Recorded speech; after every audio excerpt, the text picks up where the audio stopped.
सहकारी संस्थांच्या थकीत कर्ज वसुली दरम्यान पोलीस संरक्षण मिळण्यात येणाऱ्या अडचणींबाबत नागपूर जिल्हा पतसंस्था फेडरेशनच्या वतीने मुख्यमंत्री फडणवीस यांना आज निवेदन देण्यात आलं असून भारतीय जनता पक्षाच्या सहकार आघाडीचे नागपूर महानगर अध्यक्ष श्री विजय फडणवीस यांच्या नेतृत्वात हे प्रतिनिधी मंडळ मुख्यमंत्र्यांची भेट घेऊन या समस्यांवर चर्चा केली। नागपूर जिल्ह्यातील सहकारी पतसंस्थांना कर्ज वसुली दरम्यान पोलीस संरक्षण मिळण्यात अनेक अडचणींचा सामना करावा लागत आहे।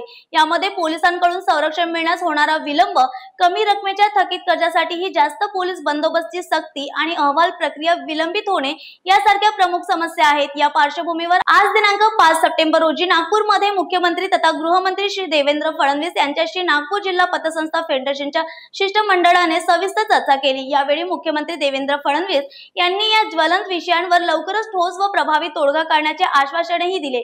या शिष्टमंडळात श्री विजय फडणवीस, अध्यक्ष सहकार आघाडी नागपूर महानगर, श्री राजेंद्र घाटे, अध्यक्ष नागपूर जिल्हा पतसंस्था फेडरेशन श्री दिनेश कडू, विशेष कर्ज वसुली व विक्री अधिकारी ॲडव्होकेट अनिल नारेकर, श्री विलास लेंडे, मुख्य कार्यकारी अधिकारी आणि श्री निलेश रेवस्कर, व्यवस्थापक आदी उपस्थित होते। न्यूज एक्सप्रेस साठी नागपूर वरून लक्ष्मण मदनकर यांची बातमी।